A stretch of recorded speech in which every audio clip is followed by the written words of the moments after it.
अस्सलाम वालेकुम students. Last lecture के अंदर हमने रोटेशनल काइनेटिक एनर्जी मुख्तलिफ बॉडीज की भी देखी थी, जिसमें हमने हूप और डिस्क की रोटेशनल काइनेटिक एनर्जी कैलकुलेट की। उसके बाद इंक्लाइंड प्लेन पे दोनों की स्पीड को कैलकुलेट किया था। हमारे पास रिजल्ट्स आए थे कि स्पीड डिस्क की ज्यादा होगी बानिस्बत हूप के या रिंग के। डिस्क पहले पहुंचेगी। आज का हमारा टॉपिक है real and apparent wait. Real और एपरेंट वेट क्या होता है? वो वेट जो ग्रेविटेशनल पुल ऑफ अर्थ की वजह से होगा, वो बॉडी का वेट रियल वेट कंसीडर होगा।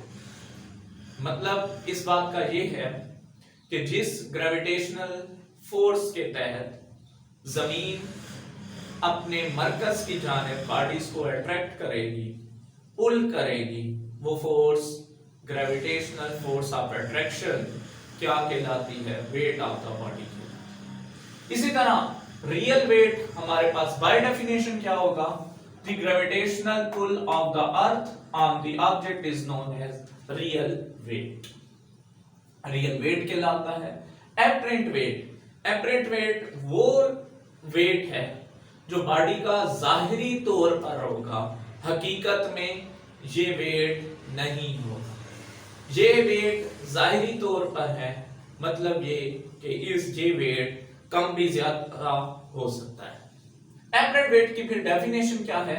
The weight measured by the spring balance when the object is accelerating up or down is called apparent weight। किसी भी बॉडी में apparent weight हम तब मेजर कर सकते हैं अगर वो बॉडी एक्सिलरेट कर रही हो अपवर्ड या डाउनवर्ड। इस बात का मतलब ये है कि बॉडी की अगर एक्सिलरेशन मौजूद है मोशन के दौरान, तो इस सूरत में अगर बॉडी जमीन से ऊपर की जानिब जा रही है mean against the gravitational field, या ऊपर से नीचे towards the gravitational field move कर रही है, तो इस सूरत में बॉडी का जो वेट होगा वो एपरेंट वेट होगा।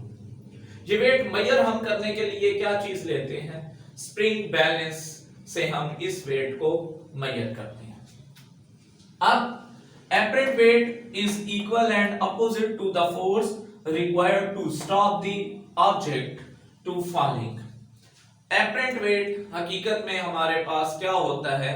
वो वेट होगा जो बॉडी को गिरने से बचाएगा, और ये बॉडी की जिस तरफ बॉडी गिर रही होगी उसके अगेंस्ट ये वेट होगा।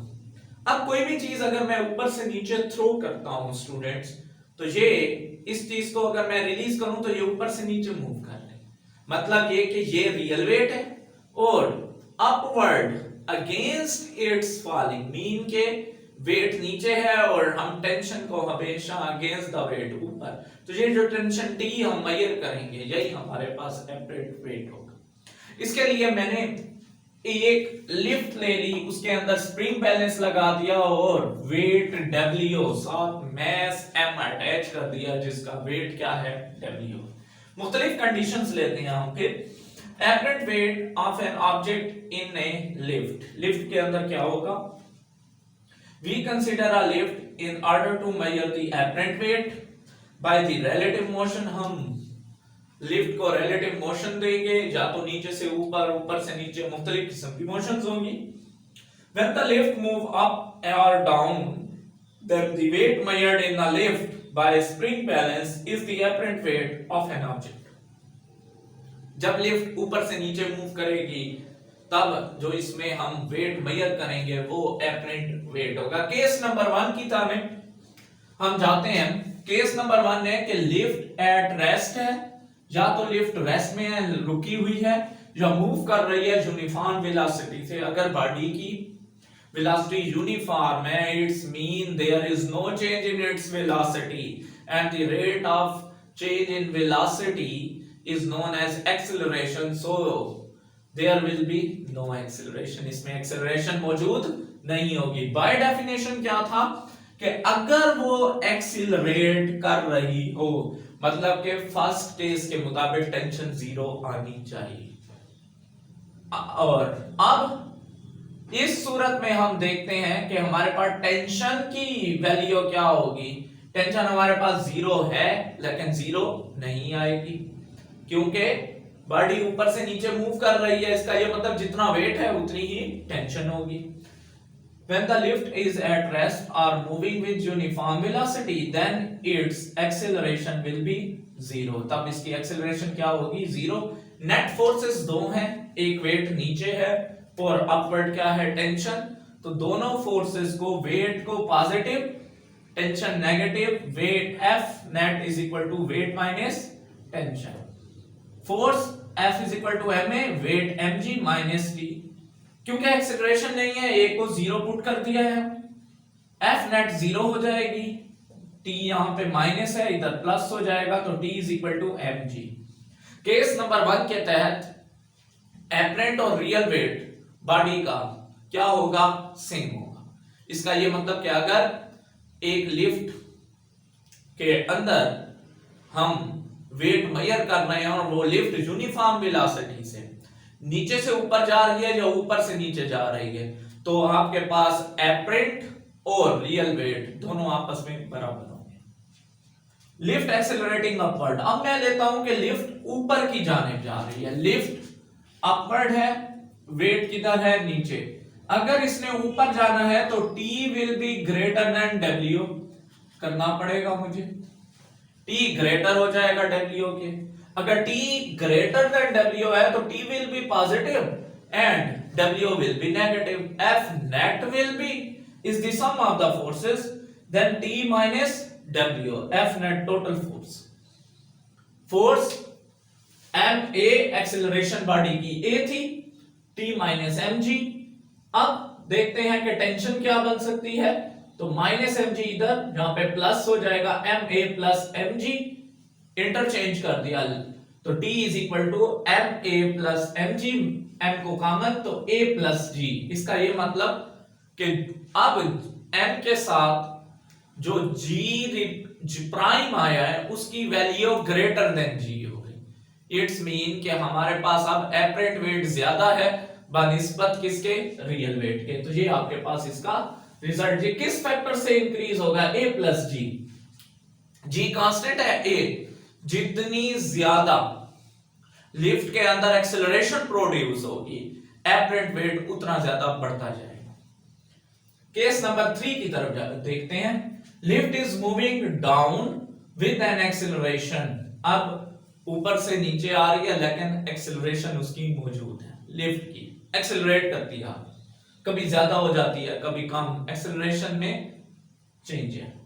When the lift is moving down with an acceleration a, then weight become greater than tension, so the net force acting upon it। अगर एक चीज ऊपर से नीचे आ रही है तो ऊपर से अगर नीचे आ रही है तो W और ये T है। अब ये नीचे आएगा तो W will be greater than T, weight ज्यादा हो जाएगा टेंशन से। F net W minus T आएगा क्योंकि W ग्रेटर है, mg minus T, minus T इधर, ma उधर, तो mg minus ma, g minus a। अब जो g प्राइम है वो g माइनस a है, मतलब ये हुआ कि अब g प्राइम की g से वैल्यू कम होगी, 9.8 से डिक्रीज होगी। अब जो इसके साथ मल्टीपल वो लेस देन g है, इसका ये मतलब कि t जो है वो आपके पास कंटिन्यूअसली डिक्रीज हो रहा है। Apparent wait decreases by factor, किस फैक्टर से होगा? g माइनस a से। नेक्स्ट पे जाते हैं। अब मैं फ्री फॉल कर देता हूं, ऐसे लिफ्ट है और ऊपर से रस्सी को काट देता हूं। अब जो लिफ्ट ऊपर से नीचे आएगी उसकी मोशन फ्री फॉल होगी। फ्री फॉल मोशन में ये ऊपर से नीचे आ रही है तो एक्सेलरेशन बराबर होगी g के। तो इस सूरत में वेट माइनस टी, हम वही कंडीशन लगाएंगे, ma mg minus T, acceleration a is equal to g, क्योंकि फ्री फॉल में एक्सेलरेशन a बराबर होती है g के। माइनस है इधर, mg plus a is equal to mg minus mg 0, tension will be 0, apparent weight will be 0। तो इस केस में एपरेंट वेट आपके पास क्या हो जाएगा? बॉडी का जीरो हो जाएगा। तो हमने यहाँ पे मुख्तलिफ केसेस स्टडी कर दिए।